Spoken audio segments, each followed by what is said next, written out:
Welcome to Awake to Oneness Radio. I am Caroline Chang, your host.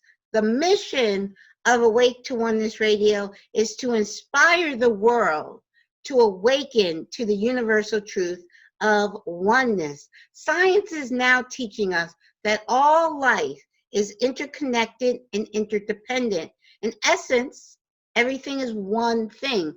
Now, ancient wisdom and spirituality has been teaching the truth of oneness for eons, and science is now just catching up. But this isn't even new science. This science of quantum physics is over 100 years old. So by now, as a humanity, we should know that we are all one and connected. Because everywhere we look, all of ancient religions, all religions at the core is oneness. Science is talking about it, teaching us that we're all one. Ancient wisdom, spirituality, everything, nature, everywhere we look, is teaching the truth of oneness. So what you do to another person, you are literally doing to another aspect of yourself. And when mankind awakens to the universal truth of oneness, there will be peace on earth. Today's show topic is a message for our time with Ernie Pappa. Welcome, Ernie, to Awake to Oneness Radio. Thank you. It's great to be here. Thank you. It's great to have you. Now, Ernie, I met you back in, it was the fall of 2012. And I met you at an expo. It was an expo, it was the Spirituality Expo in Allentown at that time. So, and I learned of the oneness blessing, which I had never heard of until I met you. So will you please share with our listeners, we can start from your awakening. Share with our listeners who you are in your awakening, and we'll go from there.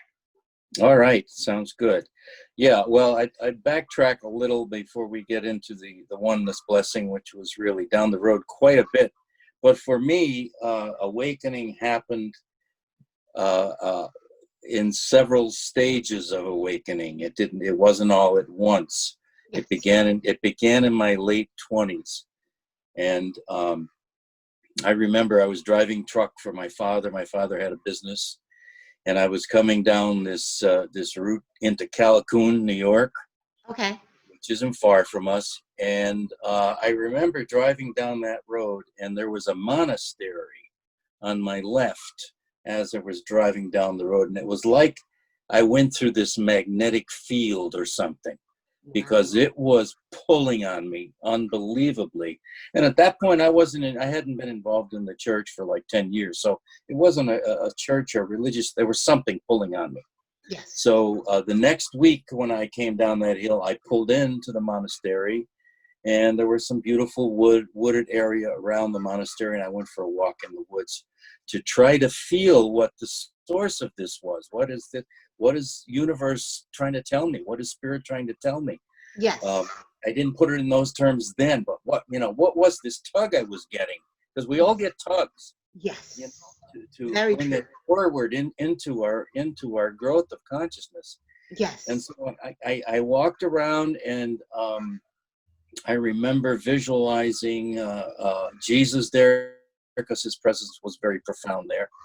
And I just left, and I knew for me it takes a few days to process things.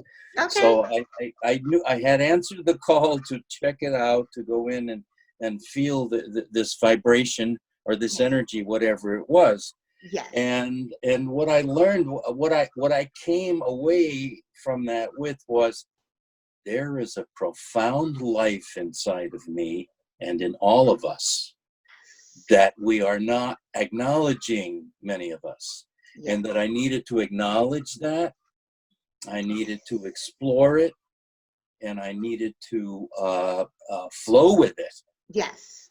And so after that point, many things, miraculous kinds of things began to happen. Books would almost literally jump off shelves.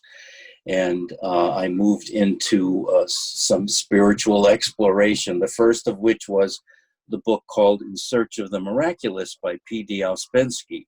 Mm-hmm. And it was about the Gurdjieff work. Okay. Gurdjieff, George Ivanovich Gurdjieff, who was a Russian mystic. Okay. And this book was, Ouspensky was one of his students. Okay. And so he put this book together. Ouspensky was a wonderful writer. Okay. And I would read this literally. I would read small passages of this book. I'm saying a page or half a page, and I would have to ponder it for days. Yes. That's how powerful it was. And his essential message was, mankind is asleep. And mankind needs to wake up. Mm-hmm. And that we are basically robots. We're mechanical responders to stimuli. Yes. He didn't put it in those terms, but that's what he meant by Yes. being mechanical. Yes. And so there was so much in there, and I focused on the metaphysical side of it. And it was just very profound for me. And it took me, onward on my path to awaken my spirit. Okay. Yeah. Awesome. So And share. So that started in your early 20s. No, later 20s. Later 20s. Okay. I was about 27 or 28. Okay. Okay. Yeah. Okay. And from one of the big takeaways from that experience was, I talk a lot in my book about pondering. Mm-hmm. Mm-hmm. Pondering is meditating while thinking, Mm-hmm. or thinking while we meditate. We're taught to shut off our thoughts, but we can ponder on reality. We can ponder on scientific principles. Yes. We can ponder on spiritual psychology principles. Yes. And so pondering is something different. I was reading differently than I had been as a graduate of college and a high school teacher and stuff like that. This was a different kind of reading. Yes. I was reading with my soul. Yes. Yes. Makes a big difference. It was going right inside. And so therefore I needed to ponder that, because the intuition in the soul is not quick like the mind. It needs to kind of work through things and give us the messages that we need to take away, so that we can learn something valuable for our spiritual journey. Yes. I've been saying this quite often recently. I believe intellect comes from the mind, which is very limited. I look at the mind as just going by what our five senses tell you. Five. We have 5, not 10. But what are human senses? That's the mind. It's like it takes in what we see, what we hear, what we taste, what we smell. That's the mind to me, and that's the intellect. And you get intellectual by going to school and graduate school and all of that. To me, that's the intellect. But wisdom, see, to me, there's a difference between intellect and wisdom. Wisdom comes from the heart and the soul, which is infinite. So the mind is limited, because from your limited 5 senses, but your heart and soul is infinite wisdom. It knows every single lifetime you've ever lived. It knows exactly why you're here. It has all of the answers, and all of the answers are right there inside of us. But I call that the wisdom of the heart, and right. the wisdom of the heart and the soul. Right. Actually, I would go a step beyond that. Intellect is not only limited, but it blocks our spiritual perceptions. Yes. If we lock too much onto the thought ideational stuff, and it prevents us from actually feeling in our heart the reality of a thing. Exactly. And so, and Gurdjieff used to say, understanding is a combination of knowledge and being. So in other words, we have to integrate the knowledge in our heart and our being, our whole being, which is our soul, our heart, our whole essence. And we have to integrate what we know, and what we know often is we just know it. Yes. I mean, it's coming from the source of knowledge in the universe. Exactly. And that's where your wisdom that you're talking about. Wisdom is that. Yes. You have to have understanding to be wise, to be Yes. in wisdom. Exactly. Yeah. Yeah. And I like what you say. Is to me, it's a knowing. I say to people, it's not a belief for me. It's a knowing. I That's right. know I am a divine being of light. I know that's what I am, the essence of who I Right. am, and it's eternal. I That's know right. that. You know, so it's not to me, it's not a belief. It's a knowing, and like you That's say, right. it's a knowing from within. Yes. Yes. Exactly.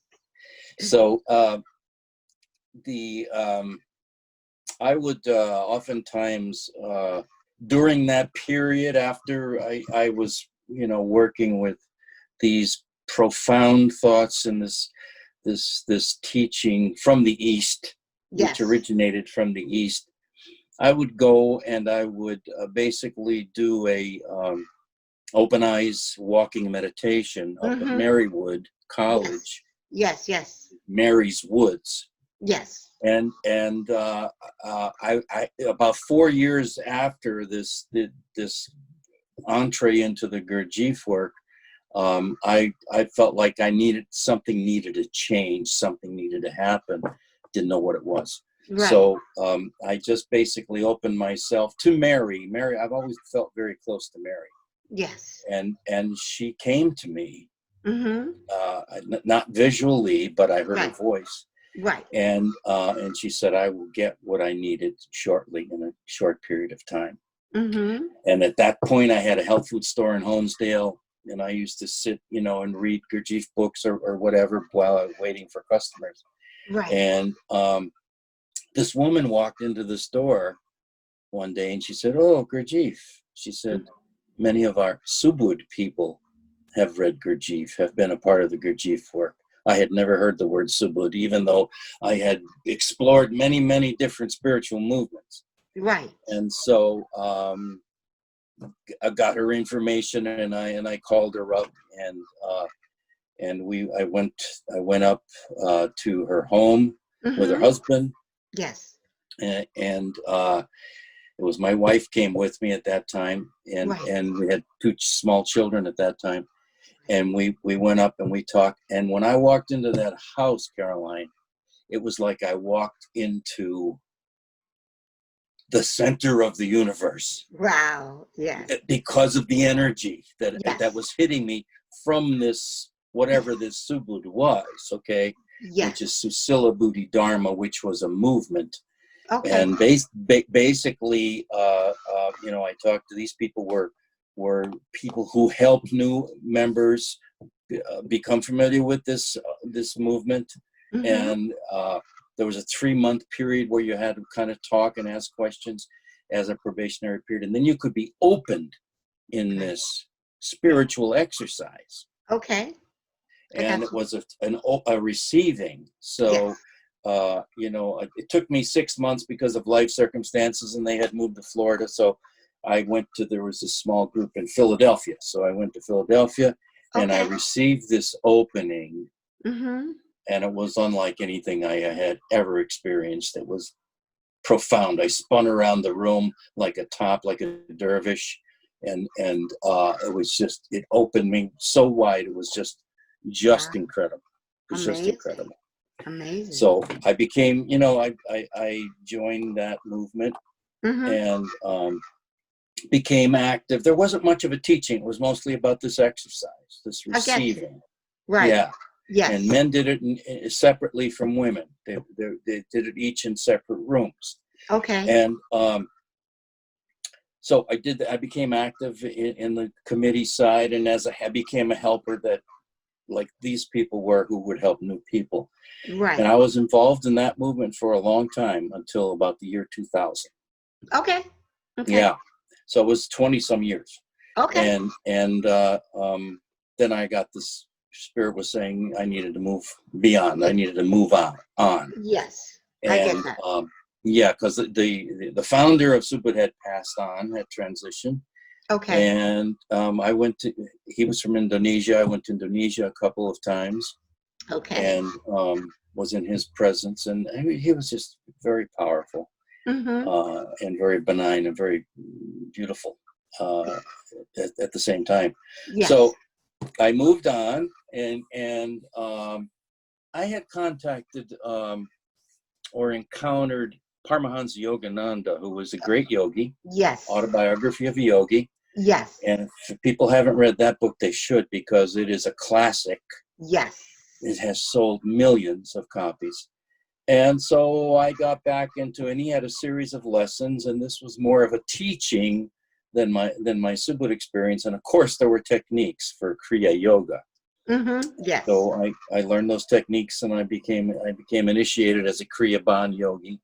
Okay. And doing that meditation for a number of years. There was a second organization called Ananda, run by Swami Kriyananda, and he was a student of Yogananda's, and he had a falling out with the organization, so he started his own. And his was just a little different. I liked it because it was more kind of on hands, less formalized. And so I became initiated in that Kriya, which was the same thing basically. Yes. Another initiation. And he started a Naya Swami order of people who would be renunciants, but renunciants, as he defined it, had to do with renouncing the ego. Not being celibate or anything like that. It had more to do with your internal renunciation of worldly kinds of things. I got you. So I became initiated in that movement as a Tyagi, it's called. It's an initial stage of that. And after that, I was exposed to, I started to get pulled towards the Catholic Church.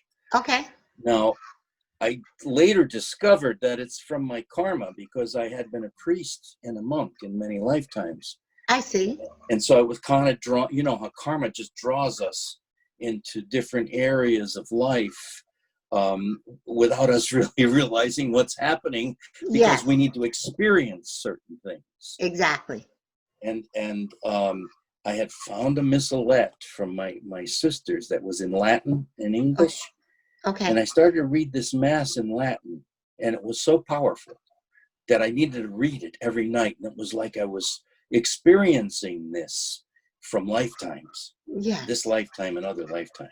Right. And so I began to sing Gregorian chant. I joined a group. This priest didn't want me to join it because I couldn't read the notation. It's different musical notation than ours. It's called the Neumes. It goes back to the ancient music. So I used to go to practices and not sing a note for weeks and weeks just to feel this, you know.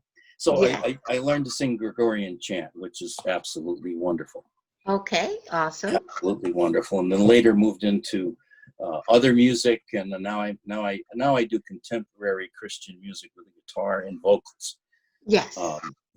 And in addition to the chants that you're aware of that I do, which are the from the yoga side.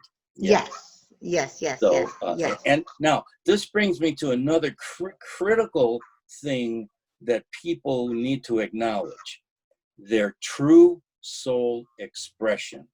Their true soul expression. Mine is music. Mine is singing. And if we can tap into that, it opens up the heart like unbelievable. Exactly. I say living our authentic life, living why we were here. And a lot of people will say, I don't know why I'm here. But I was like, you have to quiet the mind and go within your heart. Whatever works, because different techniques are going to work for different people. So whatever works. I love being out in nature. You know, I meditate. I love to meditate out by the lake. I live near Tobiana State Park. I go to the lake. I meditate, and I just go within. It's knowing from within. It doesn't come, that knowing of why we're here, our purpose, our authentic self.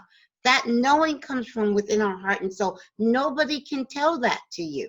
But when you start living your life from that authentic place of joy and bliss, you're doing exactly what you came here to do, because we all chose to be here. Now, I wanted to jump in on something you had said. You had said about renouncing the ego. Now, I understand what you mean by that, but the ego does get a bad rap. Now, the ego does go with that monkey, what I call that monkey mind. Right. But every part of us has a purpose, the ego has its place, and the mind has its place. But I encourage people not to let the ego and the mind lead you. Don't let your ego and your mind be the driver. That's what Yes. renunciation means. It's the Yes. control of the Yes. ego. Yeah. Oh, okay. Right. Yes. Yes. Right. Yes, It's not. yes. I mean, we can't divest ourselves of the ego. It's a part of us. Exactly. So I take your point, but we can say no. You're not going to control me. Exactly.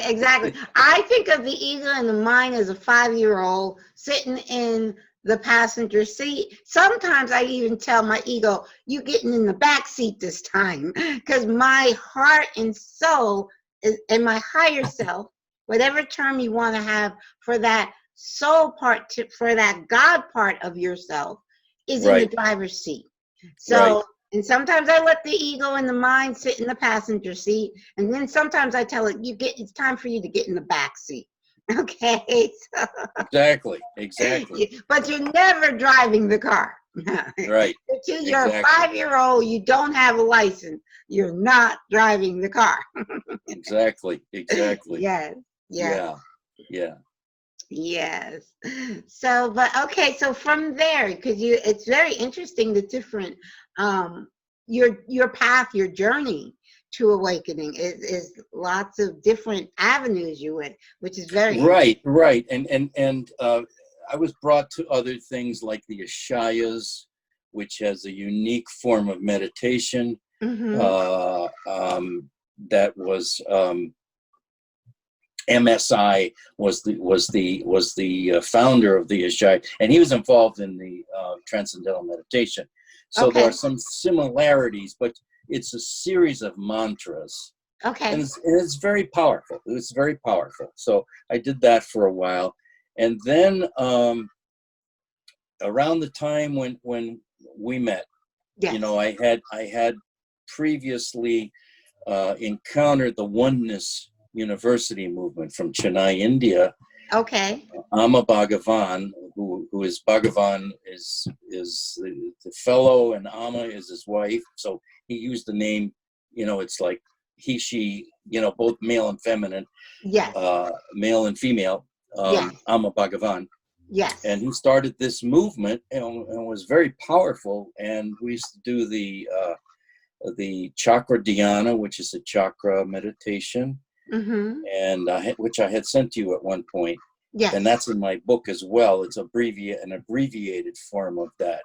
Okay. The chakra energization. So we would get together and we would do the chakra energization. We do some chants, and then we do a little bit of meditation. And then a blessing giver would go around and place the hands on the head, yes. and transmit this energy that was coming through them, this oneness blessing, yes. Or Diksha, as it is also called. Yes. But what I discovered after a while, Caroline, is I had a group in Strasbourg, and we used to meet twice a month, yes. And go through this process. Group still meets, somebody else is facilitating it. Okay. What I found is that this energy, this blessing energy, was coming through me in everything I was doing. In everything. Yes. Music especially. Yes. But also, little acts of kindness, little loving acts in my daily walk. And so that this energy was coming through, it didn't have to be formally done in that way. And actually, after a while, Amma Bhagavan brought this to kind of a crescendo, and then he backed off. So the organization really didn't go anywhere else except to people had different things to do. I'm doing my thing, other people had different things. Yes. And so where you met at the Spiritual Expo, where we met, yes. We were giving those blessings there. We had a blessing table. Yes. and Yes. people would come and sit. So that's how that happened. And so, but here we are. So basically, I think that and there was a lot of awakening in each of these aspects. Exactly. Yes. Each of these aspects awakened different parts of me, of my being. And Yes. so my walk is now, I don't have to do anything formally. And we discussed this recently at one of the meetings. You don't even have to meditate formally. If you Exactly. choose to do so, but you can be always in this state. You can be Yes. always in the state of oneness. Yes. Yes. I find being present, being grounded in this now moment is a meditation for me. Now, I do formal meditation where I like to listen to high vibration, not guided meditation. Guided meditation is not me because I don't like to hear another person's voice. I agree with you. But high vibration music and knowing that high vibration frequency, and there's so many on YouTube. You just find one that you like, and I change them every few weeks. So because I get bored after a while, I need something new. So I put those headphones on and I focus on just my breath.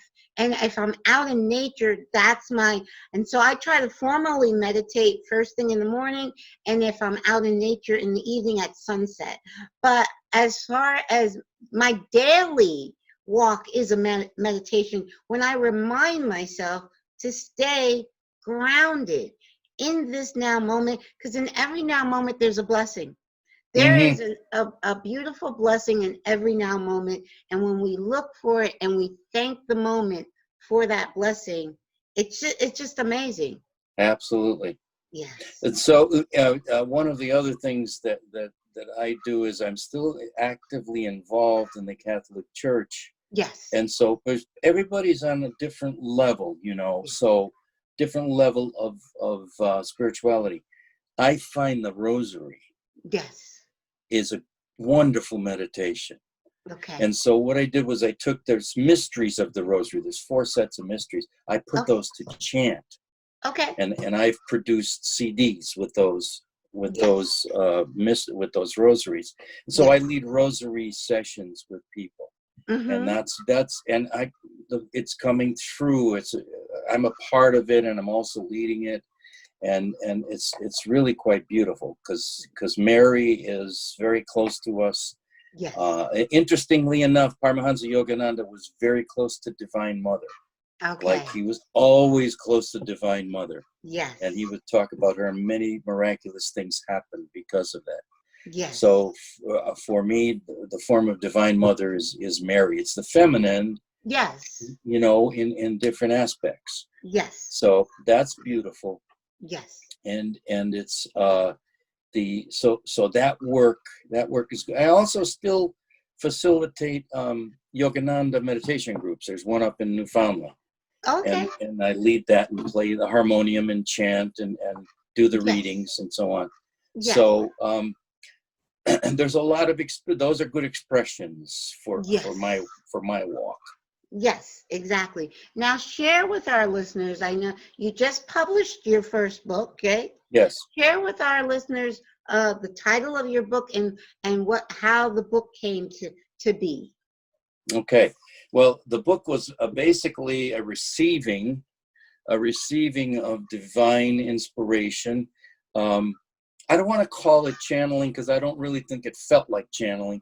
It was more of an experience of receiving this inspiration through my consciousness. Yes. And so the book is entitled "And God Whispered: A Message for Our Time." Yes. Yes. Book 1, The Call to Oneness. So it's about oneness, and it's basically God speaking to mankind. And in these whispers, people can feel the essence of their being and the reality of their being. In each chapter, it goes into different aspects of our walk. And so the whispers can open up. The book was given to mankind to help awaken people. Yes. And for those who are awakened, they will love it because it's like nourishment. Right. and it's written. We even designed it to be in a script rather than a normal kind of type, Right. so that it's kind of flows and feels as though it's being spoken. Right. And it's also written to the intuition. Yes. So, if the intellect is our mind, the intuition is our soul. Oh, yes. Ability. Yeah. Yes. So the intuition much higher. Yes. Much higher. Yes. Yes. So it's Yes. written That to the inner, intuition. yes. That Yep, inner exactly. wisdom comes from that inner intuition. That's right. Yes. That's exactly right. Very true. Yes. So it's basically, somebody recently did a description and said it's a guidebook to living in oneness. It's a guidebook as to how to live in oneness, because each chapter has a meditation, Yes. has an affirmation, and has a pondering section. Okay. Which people can, and that's written normally, not in script. Right. So basically, it's not only what we're receiving metaphysically or truth-wise in the whispers, but then there's something to ponder. There's a special meditation, including eye-open walking meditations, including a chakra meditation, 23 different meditations. Oh, wow. Good. Yeah. Awesome. So it's basically a guidebook for people. So if people never did any meditation, exactly, they could use this. There's a breathing technique. There's beginning techniques, and it's designed to help people take their consciousness to this place of oneness. Yes. Very true. And it's dedicated to that. And the times that we're living in. So starting March 2020, we are in 2020, the year of clear vision. And Yes. I realized it was actually, I can tell you the day, it was March 21st, 2020, where I realized, wait a second, this whole COVID-19 is much bigger than what we thought, in a sense, not saying the virus is bigger than what we thought, but saying that this is the beginning. This is the beginning of the mass awakening globally that we have been waiting for and that we have heard of for several years. And that was, again, from my soul. It was my soul saying, yeah, this is the beginning. And I'm like, I got so elated when I realized from a spiritual perspective. So I'm not looking at what's going on from the 3D world at all. I can see what's going on from the 3D world. I can see that there's the virus and there's fear and there's fear mongering and all this stuff that's going on. I see it, so I'm not blind to what's going on in the 3D realm, but I'm looking at everything that's happening from a 5D perspective, from that higher perspective, and inviting everybody that's only looking at the 3D perspective. I'm inviting everybody to raise their vibration, to look at what's going on from a higher perspective. That's right. That's right. And it's actually, that when you're in oneness, you couldn't do the kinds of things that people are doing. Exactly. You couldn't be looting and hurting others and creating chaos. You could never do that because you just know instantly that it's wrong. Exactly. You're hurting yourself. Exactly. You're hurting your brother and your sister, Yes. So maybe we have to, have a little bit of this suffering until we can move beyond that kind of behavior, that kind of way of being. Yes. I think so many people are waking up on so many different levels. They're looking at things from a totally, because we're in this lockdown. We're home. Many of us are home and we don't know what to do with ourselves. So we're actually starting to maybe meditate for the first time, maybe go within for the first time and really ask those questions. Why am I here?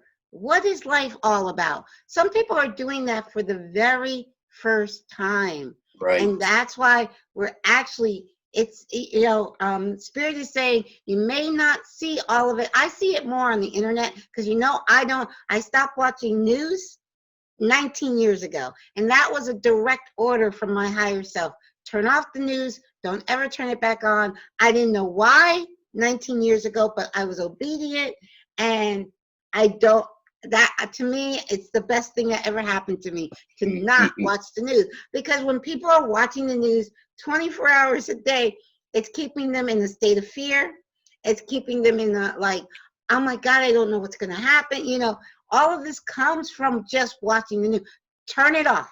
To use your free will and turn it off. And when you turn it off, quiet your mind, get out in nature, take a walk, listen to some inspirational music.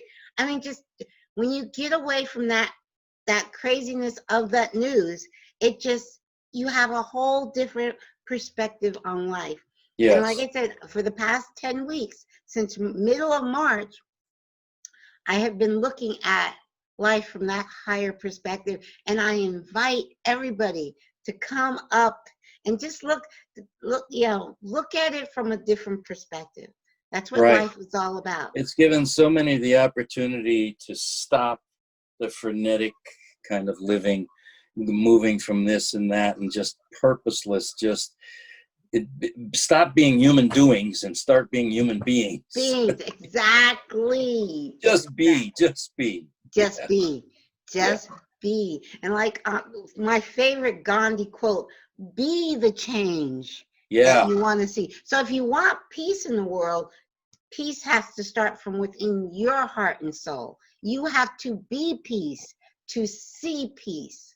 That's like right. you said, the looting and the rioting, that's not peace. There's nothing. So if you're saying you want peace in the world, it has to start peace, love, all of that, abundance, everything starts from within your heart and soul. So it starts there, so you can spread it out to the rest of the world from you, because we're each that powerful. Yes. We're each that powerful. Yes. That's right. So yes, so I love the fact that your book says a message for our time, because it is oneness. And when I speak of 5D, I'm talking about oneness and unity conscious. From the 5D perspective, there is only oneness. There is only us. There's no them versus us. It's just us. The separation gets dissolved in oneness. Exactly. As long as we're living in that separate consciousness, you know, we're going to suffer.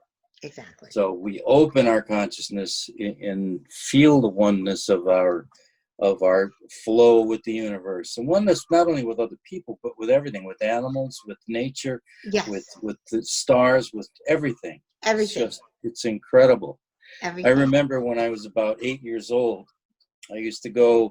My grandfather had a little house up on Scranton Street, it was called.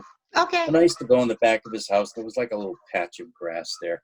Okay. And I used to lie down there. I had my little red wagon, you know, those red fire wagon. And I used to lay in the grass, and I look up at the sky, and I remember one time just feeling the universe. It was like the first time the universe said, "Hey, look." And I could feel the expanse of the universe, and I felt one with it at 8 years old. Yes. So it was a, you know, a precursor of many things that would happen later in my life. Yes. Yeah. Very true. Very true. I had a little, like, I always say, I know, like, I was sent to Catholic school when I was very young. I went to Catholic school for about 6 years.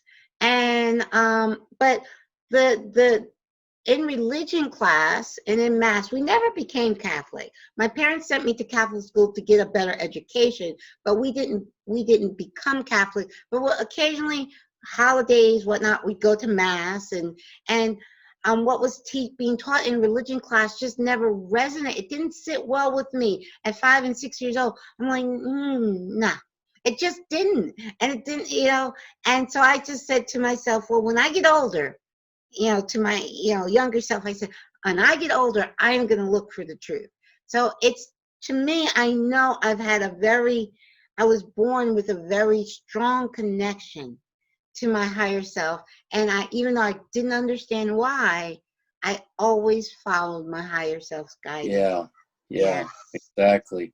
I like to feel as though that the essence, the real message of Jesus is very simple. Yes. And it's all of this that we are talking about. Yes. And it is oneness. It is kindness and love. Yes. And in the beginning, I like to go back in the early times of the church, not this monster. I feel in the last chapter of my book talks about this. Okay. That when Constantine allowed the Christian religion to be a part of the state, he also laid on the rules and regulations of the government on the church. Exactly. So it became dominance and control from that point on. So it was kind of a mixed blessing. Yes, very true. Very true. And the simplicity of the original apostles and the original people, of which many were women, and of course that got changed after a time. Yes. And that's the time I like to go back to in my sense of Christianity. Yes. And the Gnostics. Are you familiar with the Gnostic Gospels? Yes. Those were the books that Constantine just cut completely out. Like, no, we're taking that out. We don't want that in the Bible. Like, I say that in chapter 2, that they went and they suppressed a lot of these quote unquote heresies. Yes. That had a lot of powerful inspiration and a lot of truth in them. Yes. Like the Gnostics. Yes. And so it was a mixed ball. It was a mixed bag of us. And that was Constantine did a lot of that. He suppressed all of these things to regulate, and make it something else. So actually, when Martin Luther came down the pike, he had he did a lot of good things by shaking up this church. Yes. And I love many of did he have all the right answers? No, but what he did was he said, wait a minute, if this is supposed to be scripture, why don't people have it? Yeah. Very true. Yeah. Very true. So, very true. Yes. But it's that connection with source. And like you said, it's our higher self is always whispering to us. And when we quiet that mind, quiet the ego, say, take a rest, take a nap, ego. I'm going to start listening to my higher wisdom for a minute and stay grounded. To me, the grounded, because we as human beings, we love until one of my favorite books is The Power of Now by Eckhart Tolle. And I didn't really even think about this until I read that book, how much of our time we spend either fretting about what happened in the past or worrying about what might happen in the future. Exactly. We spend so much of our time not in the now, which is all life happens in one place, the now moment. Right. The now moment. Right. And when we're not in the now moment and appreciating this now moment, we're losing it. We're losing it because we're saying, oh, why did that happen in the past? Or, oh, I'm afraid this is going to happen in the future. No. Right. Now is where it's at. Right. Now, exactly. In this now. Exactly. And this, I was just going to say, when you ground yourself in the now, the ego doesn't know what to do with the now. The ego, true. Now it's too boring for me. Exactly. Too simple, too boring. Yes, and it's like you said, to me, universal truth is extremely simple. Absolutely. It's not complicated at all. Absolutely. Yes. That I recommend to people they can take these whispers that have really been whispered to me, and I'm just sharing them with the world. Yes. Take these whispers and just let them flow through you. Don't try to read through the whole thing. Just let the whispers flow through you, maybe one chapter or half a chapter, and then ponder on that. Yes. And these whispers will relax you. They will change you. They will enable you to feel your authentic self. Yes. They will enable your heart to be opened. And so that's the beauty of this. It's not a normal kind of a book. Yes. This book is basically the whispers from eternity from the eternal now coming through Yes, I agree. and being offered to people. And it's so important at this time. Because 2020, now I've been saying since September of 2019, 2020 is the year of clear vision. 2020 is a very, very important year. It is the year that you'll hear people say, oh, when things get back to normal. Not going to happen. We have gone through, what we're going through now is the beginning of humanity's mass awakening, where we're actually going to raise as a collective to a higher dimension. Yes. And right. This has not happened before. So this, Right. what we're going through now, this is a very, very important year to understand that it's not going, quote unquote, what we call the old normal wasn't even normal anyway. It wasn't. And we're never going back there. And we are in the driver's seat now as humanity to raise our collective consciousness as a humanity. And it's so exciting when you understand that's what's actually happening. So 2020 is an important year to really understand who you are as a divine soul and why you came. Because you came. We all came. Everybody on the planet, all 7 billion people on the planet came for this time. For this time. Yes, we did. For this time. Yes. Exactly. And there's a new world right on the horizon, a new world of spirituality, of growth, of proper perspective, the right perspectives. Exactly. Based upon caring and love and kindness and, all of the good things that are available to us. Yes. And the bliss of our existence. Yes. Incredible. Exactly. Basically, the 5th dimension is what we would call heaven on earth. There is no war, there's no crime, there's no poverty, there's no hunger, there's no illness, there's no sickness. None of that exists in the 5th dimension. And we're just about there. And those who want to be there now, like me, I'm there now. Because I know that the 3D still exists. And I know that people are just waking up, but we are so close to heaven on earth. And that's what the 5th dimension will be like, living in heaven on earth. Yes. So when we understand that's where we're heading, then we will all start celebrating right now, because we know that's where we're heading. And it's a point of no return. There is no going back to the old. We are going forward as a collective, as a humanity. So, and it's wonderful to see so many people, especially on, like I said, I don't watch news, so I'm watching what's happening online, and I can see the awakening online. Yes. It's a good time. It's a good time to be here. It's a perfect time to be here. Yes. Perfect time. Now share with our listeners, Ernie, your website and how they can find your book. Please share that with our listeners. Okay, I don't have a website yet, but they could go on Ex Libris, X starts with an X, LIBRIS.com,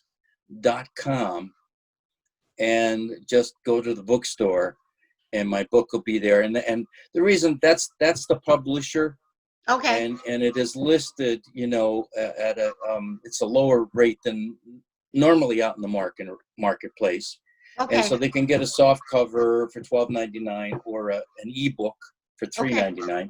Okay. And it's also available on Amazon as well. Okay. But it's at a higher price. That price hasn't come over yet. Okay. But it's at xlibris.com. And also my email is andgodwhispered, one word, andgodwhispered@yahoo.com. Okay. Which is easy if people wanted to contact me about it. Right. And I could help them, or, if they're looking for information or anything about the book, how to get to the book. But Ex Libris is the publisher. Yes. And what I'm planning to do as we roll forward is to start to start a small group of people for meditation and for going and for processing, pondering the whispers. Yes. You know, and that's what I've got on the plan for the horizon. Awesome. Now, do you have a copy nearby so you can show the cover? I know you I don't sent know. me. Can you? Will it be backwards? Yeah. No, it won't. No, it's not backwards. It won't Okay. be backwards. It's yep. They can see it. Beautiful. I love that cover. I love Thank that. And I know I do have a copy, but actually my neighbor Helen, you met Helen. She's reading it right now. So Right. Helen has Right. my copy. But I had a vision of that cover. Oh. I actually had a vision of how I wanted the cover to be. Okay. And when we were designing the cover, I said, "This is what I want." And when Yes. I saw it, that's it. That's Yes. it. Perfect. You know? Yes. And we said perfect at the same time. Yes. Yes. Yes. Well, they're definitely, I'll have both links. And what I do for each show is I write up a blog post. So I'll have all your information and links to the books, both links there. And so, because sometimes people are just easier and more comfortable with you using Amazon. Yeah, I know. And so I realize I'll that. have both links. I'll have Good. both links. Yes. Okay. Yes. All yes. right. Yes. Perfect. So you were saying that you your next you envision having pretty much, I guess what I'm envisioning, like an author gathering, because you're the author, and having a group of people and maybe even reading a chapter together and doing the meditation together. I think that's amazing. And you have to, when you start that, you must send me the information, because Absolutely. we're about a half an hour apart from each other. Exactly. Yes. There is, I will do that. There's that too. There's the author evening, but also a like a meditation group of Yes. people who like what's in the book, who have a good, who are allowing the whispers to whisper to them.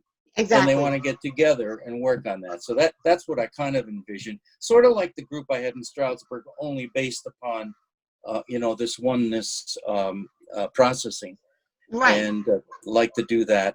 And I will probably also do something, online when I'm ready for that. Yes. Yep. Which is I hear you. Which is Very a whole true. other thing. But I definitely will keep you in the loop, Caroline. Thank you very much, very much. Especially since you're local. I got my Yes. local buddy right here. Yes.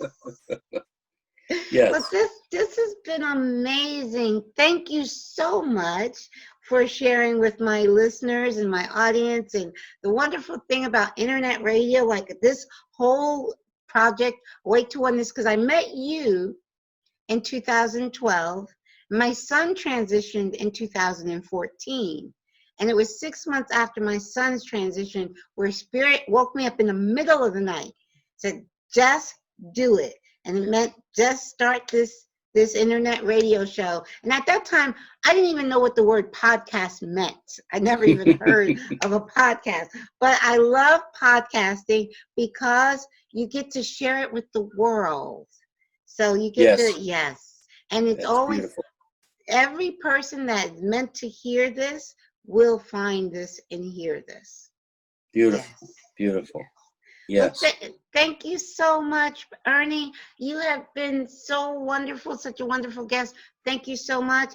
And we will actually air this a week from this coming Friday.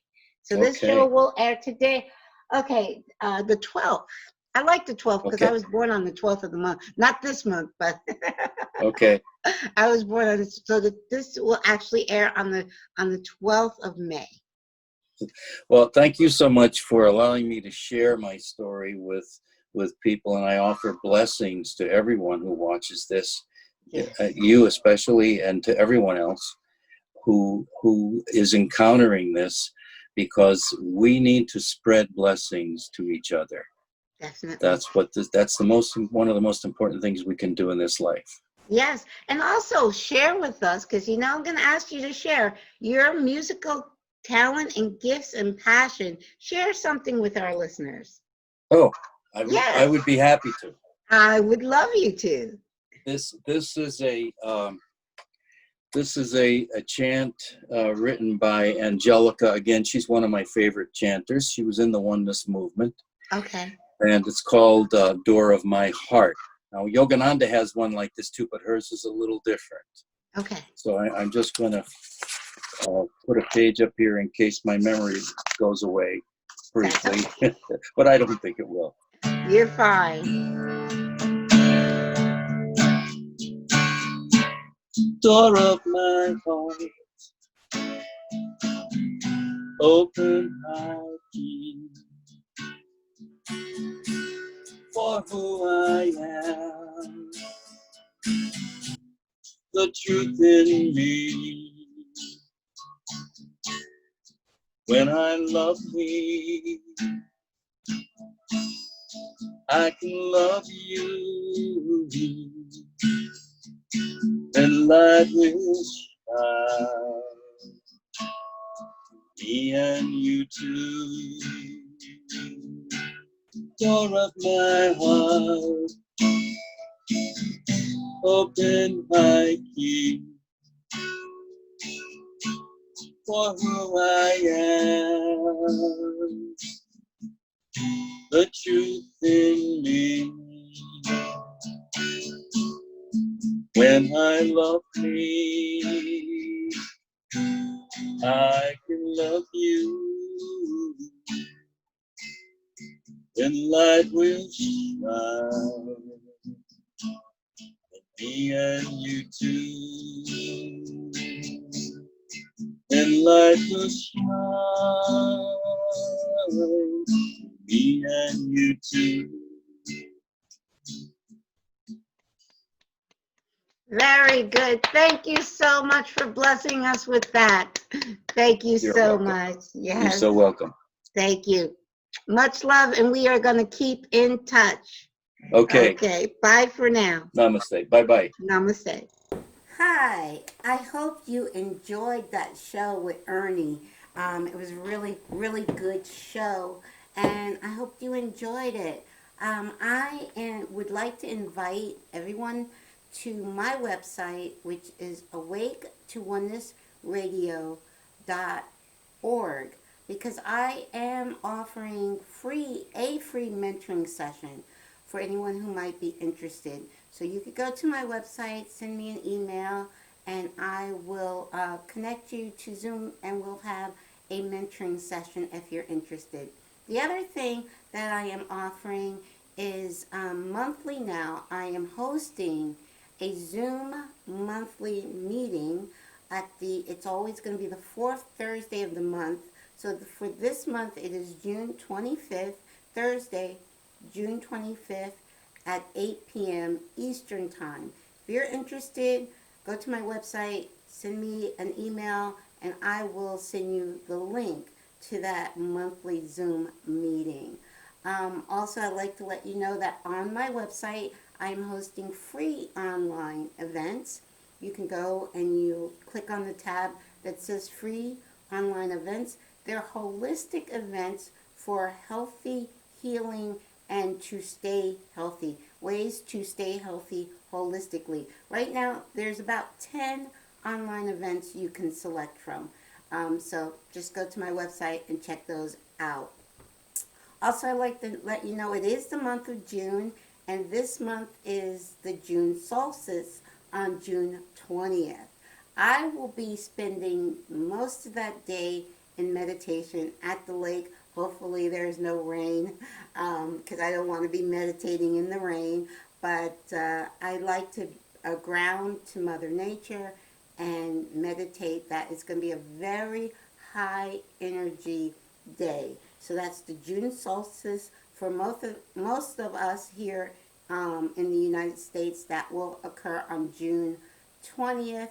Depending on where you live, it may be June 21st. So the summer solstice is a very important day to ground to Mother Earth and to meditate for all of humanity. I will be meditating for world peace, unity, love, and sending love, light, and healing to the world on that day. Every day, but especially that day.